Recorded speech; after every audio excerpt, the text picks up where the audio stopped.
Good. Okay. Hey guys, welcome back to We Met at Acme. I'm so excited to be here with Myriam Sandler from Mothercould. Hi. I'm so excited. Hello. Thank you for having me. I have to ask, any relation to Adam Sandler? None at all. But my husband used to tell his friends at school when he was like in middle school that they were cousins. Stop. And it made him feel a little bit better about it. That's incredible. No relation. I love that. So we always start our podcast with your favorite romantic gesture. So this is like for your partner to do for you. Oh, I love this. Anything thoughtful. Honestly, it could be as simple as like getting tea before bed. That to me is a big. We live in a 2-story house. Yeah. So sometimes when I get to my bed, I forget the tea. And he's like, I'll get the tea for you.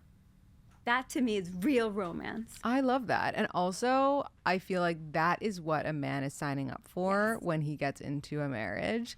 You have to, no matter what, how, like, even if your wife is standing next to the fridge, you still have to get her water. You still have to get her tea. It's just a gesture. Yes. And I often feel like there's so much pressure behind, like, you know, the bachelor scenes, right? The helicopter and the flower petals and all of those things, which are incredible, I'm not going to lie. But those small moments, More those important. Yes. And also the success rate of those bachelor couples is not so great. It's not so great. That's very true. So before we get into more intense questions, you and I were talking before we recorded a little bit about your kids. Yes. You have 3 kids. 3, 10, 7, and 3. Which is amazing. Yet you're younger than me. So make it make sense. I know. You got married at 20? I got married when I was 20. And you know what? It's something that I never thought would happen. But my mom got married when she was 19. My mother-in-law also got married around 19 and 20. I'm from Venezuela. I come from a Jewish family. And it's just something that happens. Like a lot of Latin Jewish women get married really young. Yeah. But because I was already in the United States for many, many years, I never thought that that would be my path. And literally the summer that I graduated high school, I traveled the entire summer. I was with my family in Venezuela. I come back and my friends are like, we met this guy over the summer. Do you want to go over his house? And I was like, yeah, sure. That's my husband. We've been together ever since that day. That is amazing. Literally walked into his apartment. Wait, I have the chills. I need to know your sign and his sign because I'm into astrology. I'm a Gemini, and I don't even know what his sign is. I think it's Aries. No, I'll tell you if you tell me his He's birthday. April 2nd. Yeah, he's in Aries. Right? Aries Gemini is a great match. Really? That's so wild. So it was not intended to happen that way. It just did. Zero intention. And everything had to line up. Like I'm a homebody. I've always been really close to my family. So I knew that for college, I didn't want to go away. So I went to a local university, and my husband actually grew up here in New Jersey. In New Jersey, New York, his family worked in New York their entire life. He just so happened to go to NYU and get a job in Miami. So he had moved there 2 years before I even met him.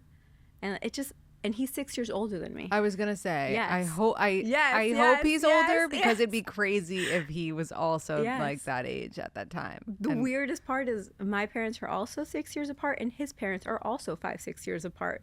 So it's like a common thing that there's like they keep saying like the butterfly effect. Yeah, this is the butterfly effect. No, totally. I also think it's funny. I remember when I was younger, I used to think that 26 was the age where a man like starts to kind of, you know, understand a little bit more and mature. Now I don't, because especially because I'm jaded from living in the city. I'm like, maybe it's 29. but you know, he was at that age where you start to take things a tiny bit more seriously as a man, I think. So it sounds like it was aligned. It sounds like it was perfect. I love that. Yes. And then you became a mom 3 years after meeting him. So you got married? I met him when I was 18. Okay. Maybe when I was 18, and then we got married when I was 20. So only about 2 years after that, which is, again, I say that out loud. Yeah. And I look at my 10-year-old daughter and I'm like, there is no way. Yeah, that in 10 years, you'll be married. No way. But you never know. Okay, so then you were together for 2 years, you got married, and then you had kids. Yes. 3 years right later. after. Yeah, 2.5 years later. 2.5 years later, okay. Yeah, I was 23.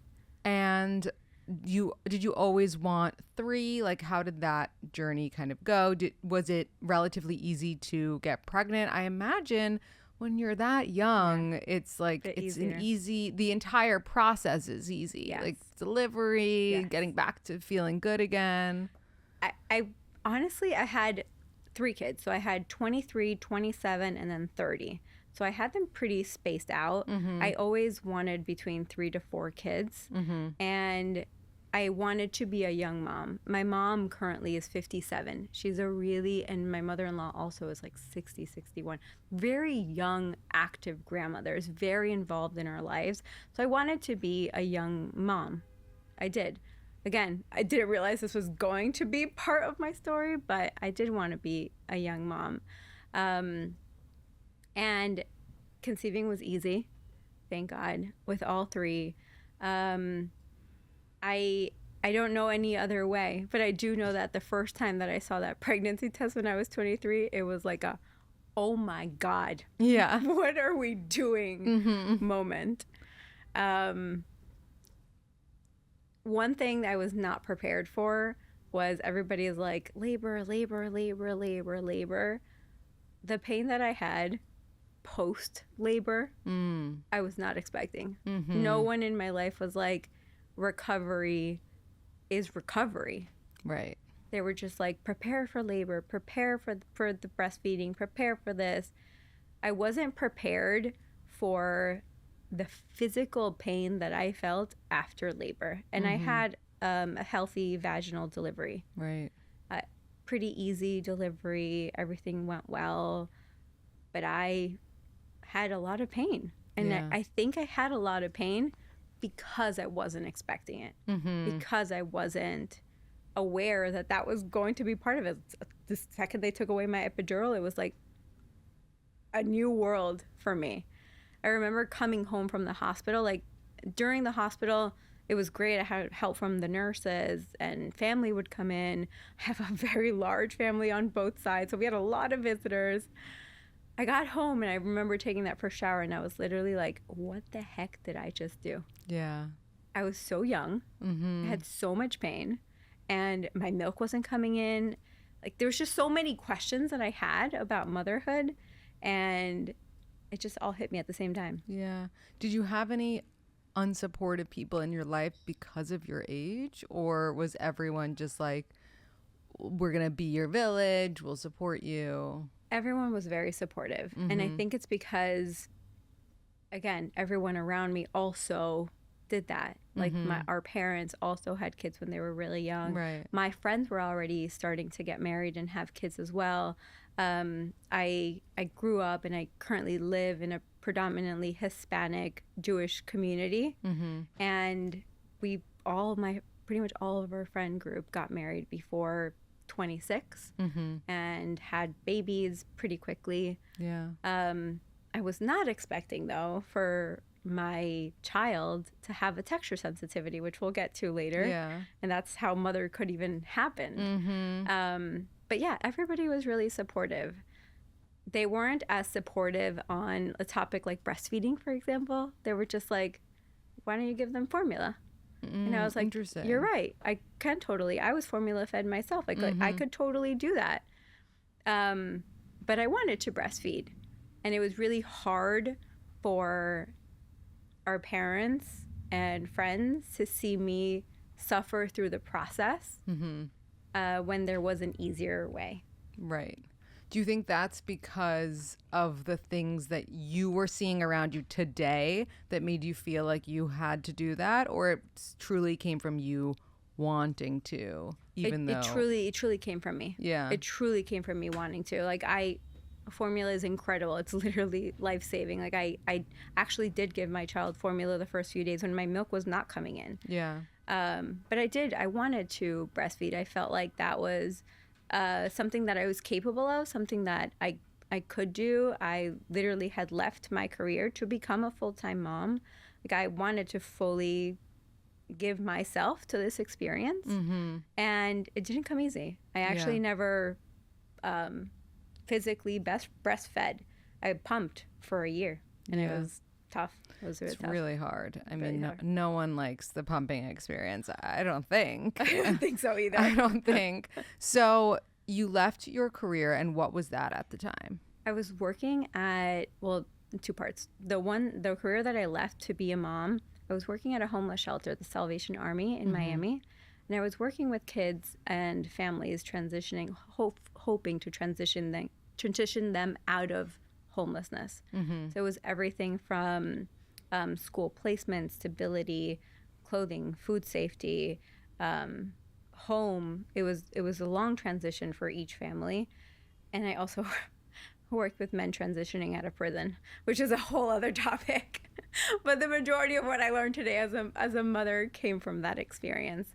And I had a degree in psychology. I really wanted to get my PhD to further that. And then again, life had other plans for me. Yeah. And then at what age was your daughter when you realized she had this issue? She was 1. Well, I knew of it before. I was breastfeeding, and I had a delicious baby, 90th percentile of height and weight.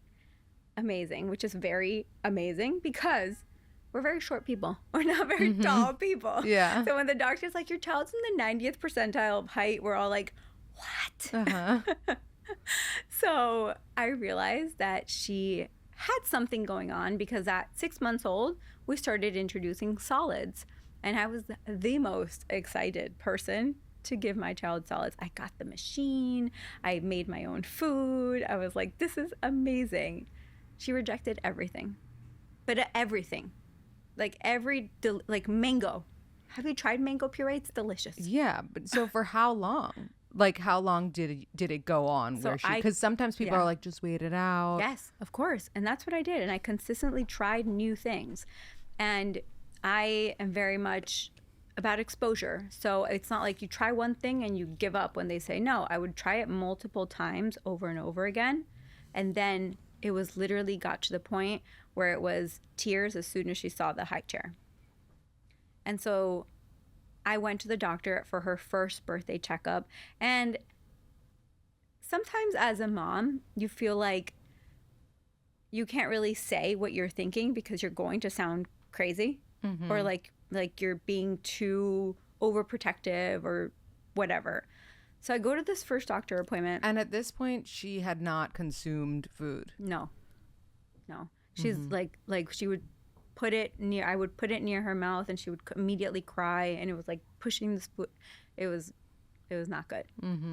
So I go to the doctor and I tell the doctor, I'm like, doctor, I don't know what to do. She's rejecting all the solids. And I had gone, that first year, you go to the doctor every few months, right?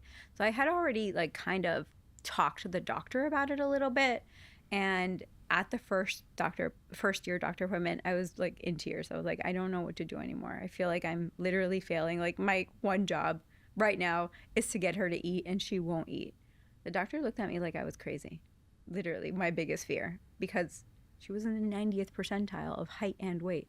So the doctor's like, your child is very healthy. She's doing great.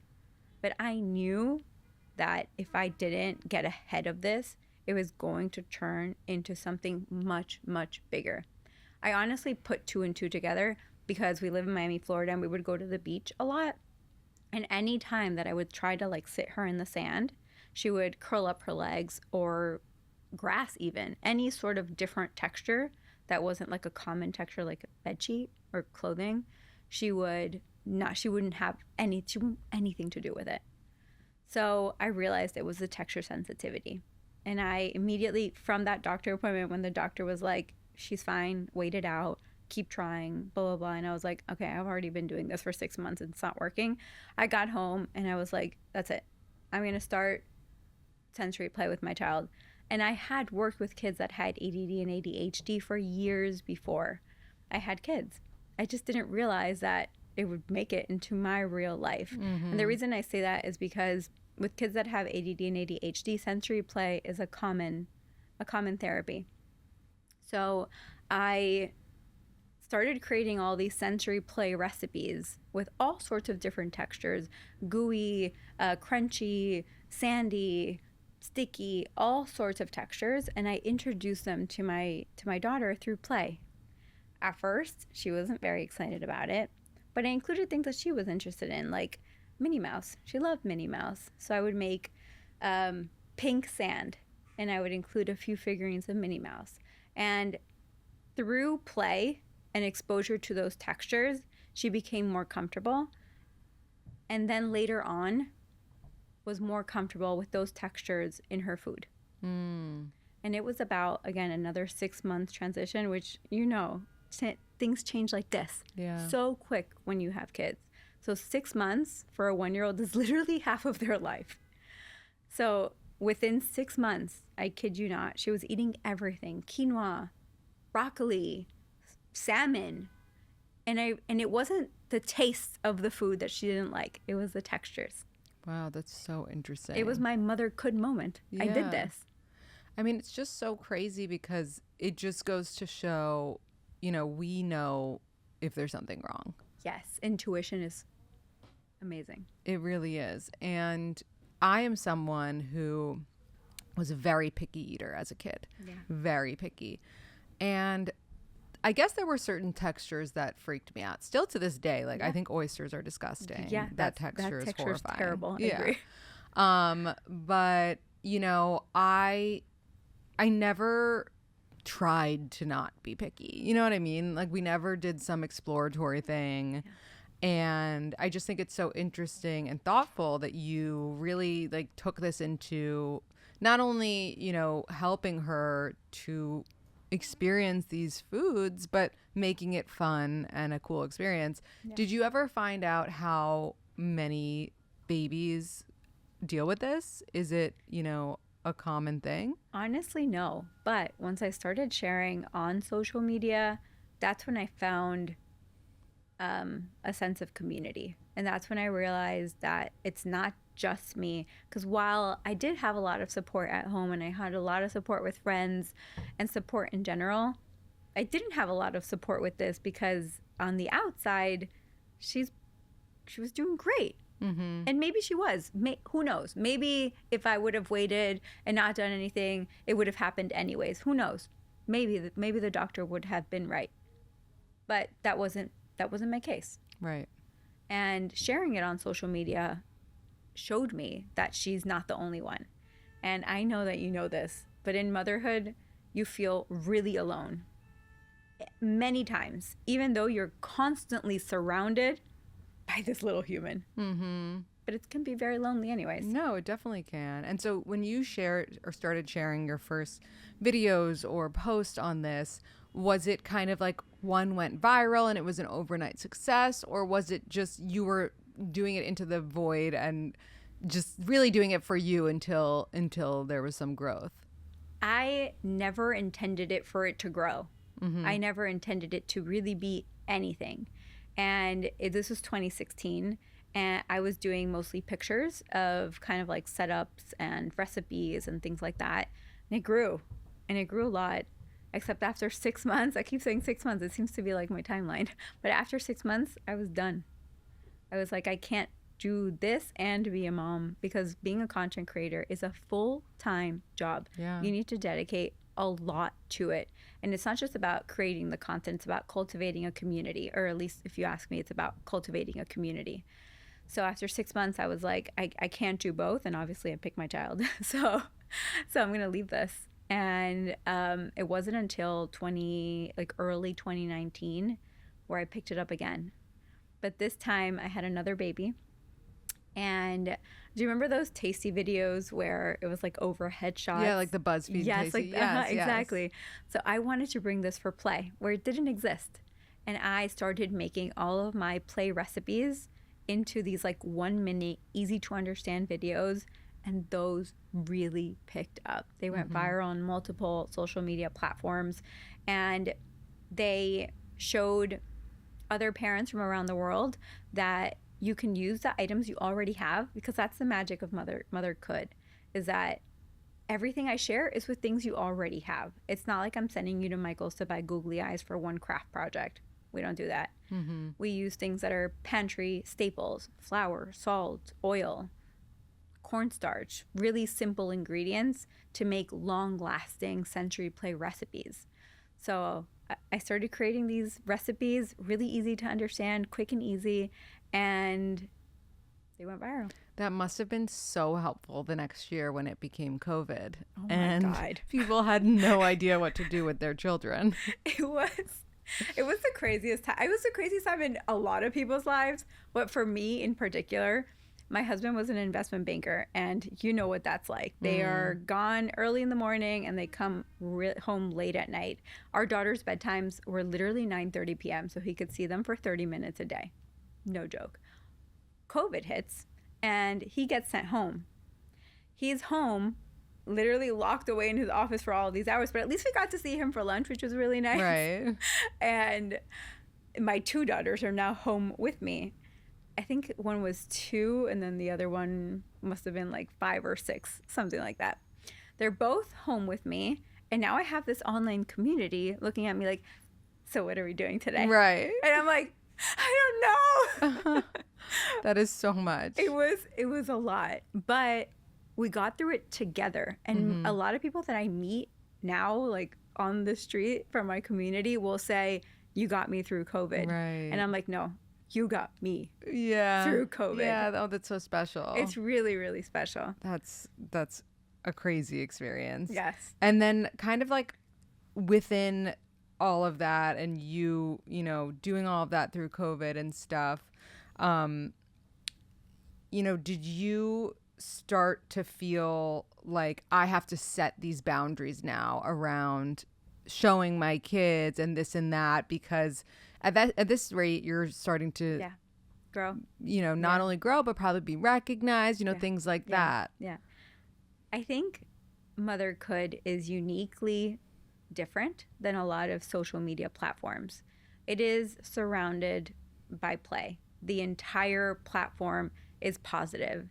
There is no politics or pop culture. It is just about connecting families.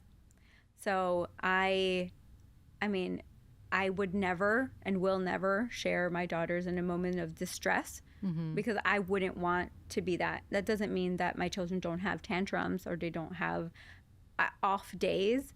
I just don't share that part of our lives, and I make sure people know that. They're like, of course, they're children, we know. Right. But Mothercould doesn't receive hate.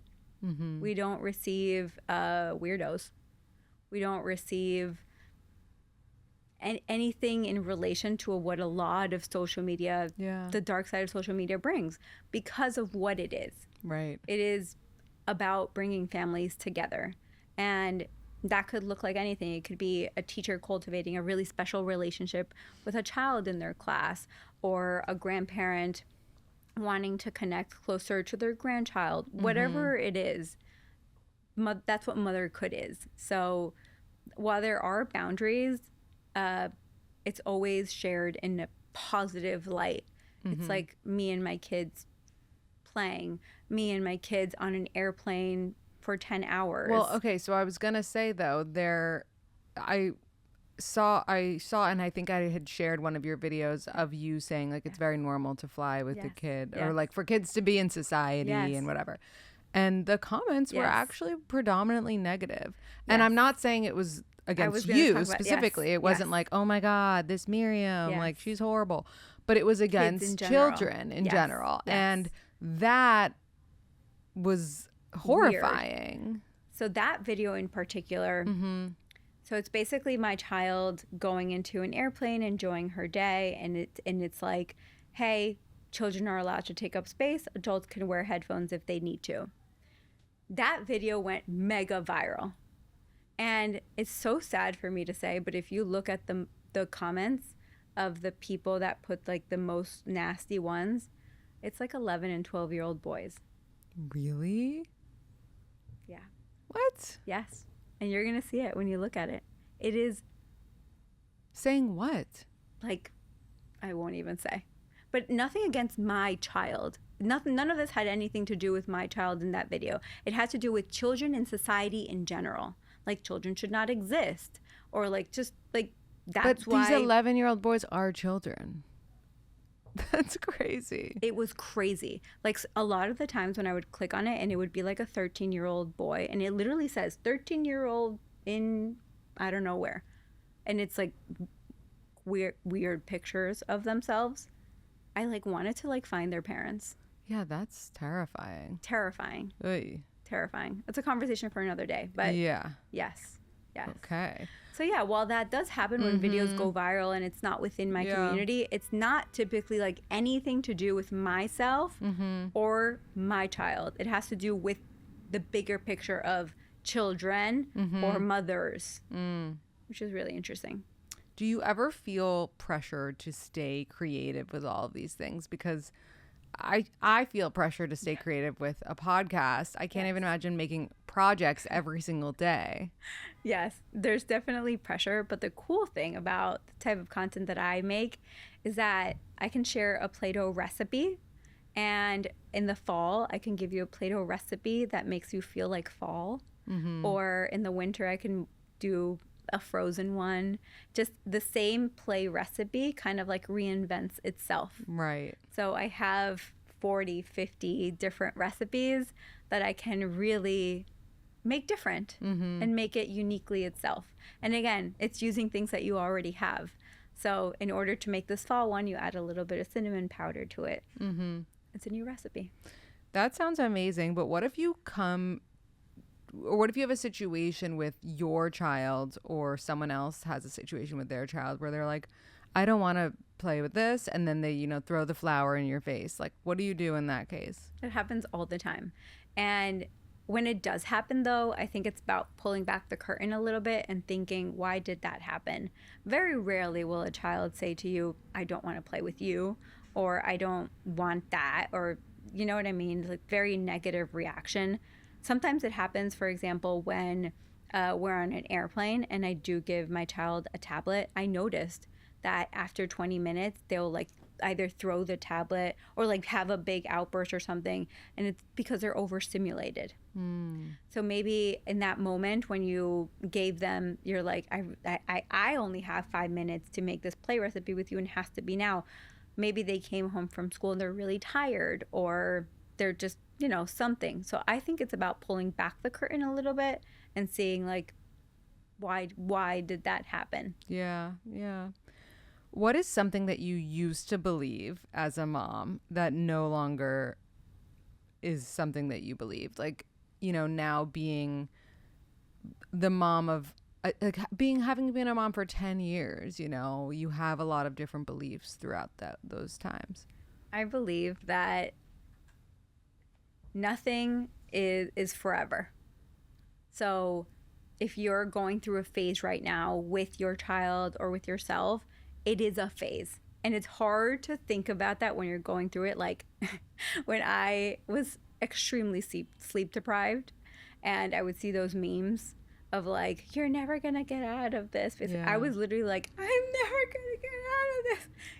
Like I would believe it because that is your current reality. But now having 3 children, being a mom for 10 years, it's looking at the bigger picture. And everything in life is a phase, especially with children. What has been your favorite age so far? Oh my God, that's so hard. Between 1 to 10. Oh my God. Okay, I love 10, but it's not my favorite. I love 10 because they are really growing into themselves. Like they're really forming friendships. They're showing a lot about their interests and their personalities. My 10-year-old asked for a makeup desk this year for her birthday. And I was like, where is this going? No, this generation needs to teach us how to do makeup. Okay, because I don't understand. I have to tell you where it went. Where? She literally does special effects makeup. Stop. I swear. She puts like a cut on her face. She mixes food coloring with honey. How did she learn how to do that? No idea. She has no... Wait, so maybe that's going to be her career. That's what I'm saying. But my immediate reaction was like, there is no way. Wait, maybe she'll do special effects makeup at Disney World. There you go. That's incredible. That's why I love 10 years old. 10. Yeah. 10 is amazing because you really get to see what their interests are. Right. You get a preview of what's to come. Yes. Whereas like things can totally change if they're, interested in being a fireman at 4. Exactly. You really, again, see the bigger picture, which is really great. My favorite age in general, though, is like 9 months old. Really? I know it's really Please weird. tell me why. Okay, 9 months is my favorite because they're just starting to gain their like physical strength a bit more. So they're crawling around, becoming themselves. They're extremely smiley, and anything makes them smile. And that to me is like life. Is like, what is? You might as well just smile. Yeah. I love it. I love seeing their little personalities really come through. My niece is 9 months right now, so I'll have to tell my sister-in-law. Oh, she's gonna love that. It's really cute. Okay, so another thing that I was curious about, you mentioned your tablet on the plane. So how do you balance screen time in your house?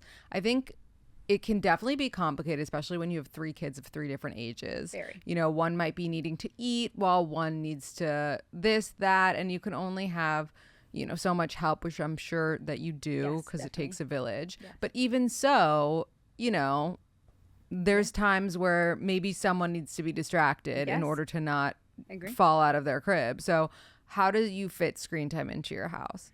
I fit it in just like a balance. I always say screens are part of our parenting toolbox. If you need it, use it.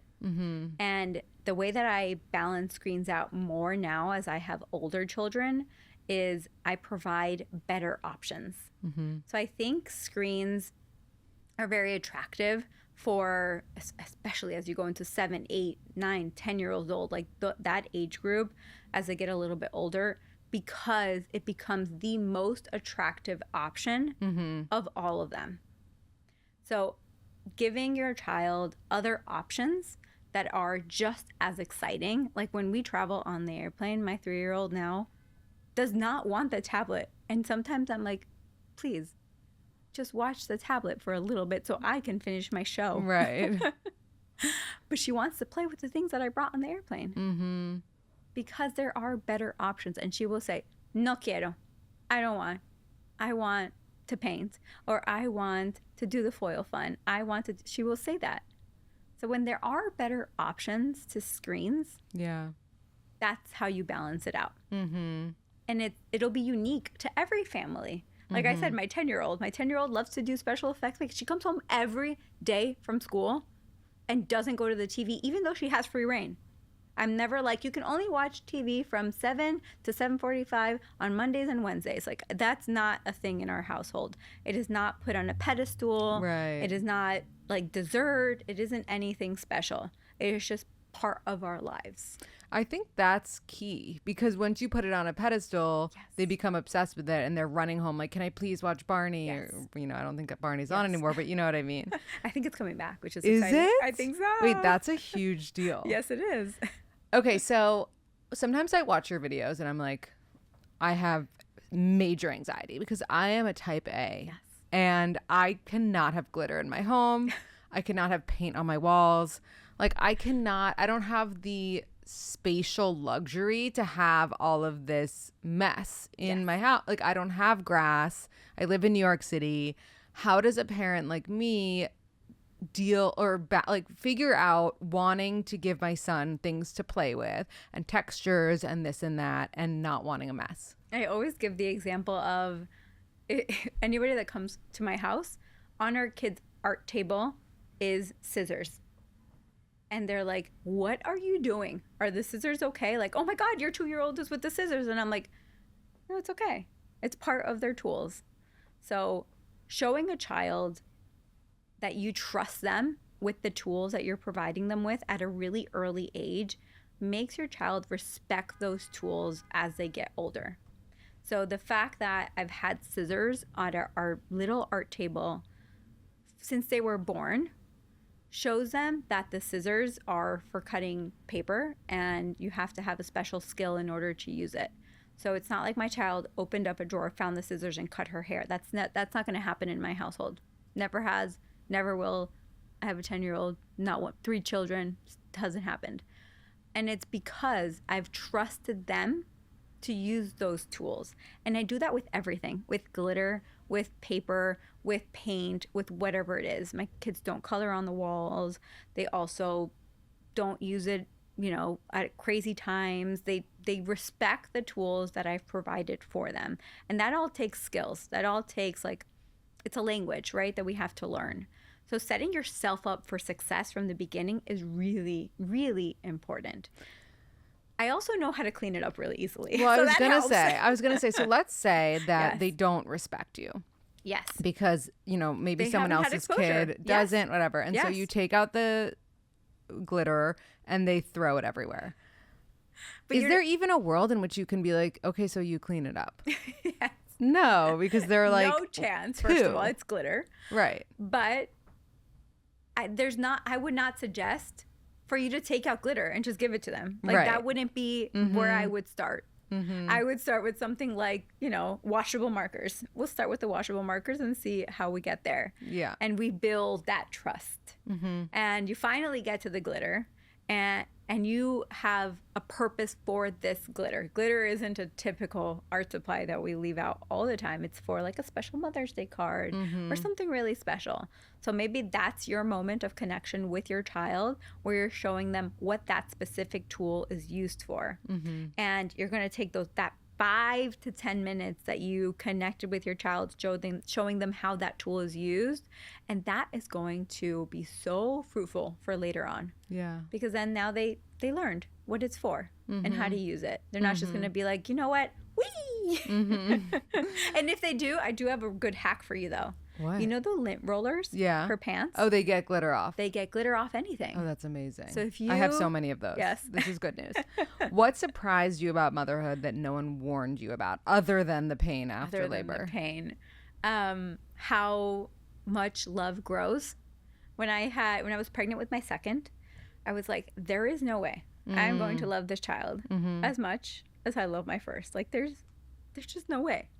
And then the baby is born, and it's like nothing ever changed. Like the baby was always there. Right. Love just grows. That's really sweet.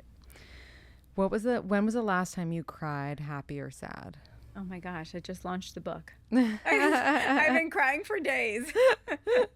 Literally, I've been crying for days. Not amazing. because I'm an author, but because of everything that it represents. Yeah. And yeah, I've been crying meeting people from my community throughout the tour. It's been special. That's really nice. Okay, last question. We usually end with a quote or piece of advice, but this is one that I wanted to ask you, which is, what is your parenting philosophy in a sentence? Connection over perfection. I always say it's about the journey and not necessarily the destination. If you are, creating Play-Doh with your child and you're like, you're in your head, it was like, has to be this bright green because it's going to be for St. Patrick's Day or whatever, but your child wants to make blue, make blue. Who cares? Yeah. Who cares if it's a little grainy at the end? Doesn't matter. But in that moment, you listen to your child, you listen to yourself, you connected. The journey is really special. Yeah. The end result, This episode really makes me want to go play with my son. know, I might have to go do that. Where can everyone find you and read your book? yes, you can find me anywhere at Mothercould, all social media platforms, mothercould.com, and my book, playfulbydesignbook.com, anywhere books are sold, even international. Awesome. Yeah. Thank you so much, Thank Myriam. you. That was great.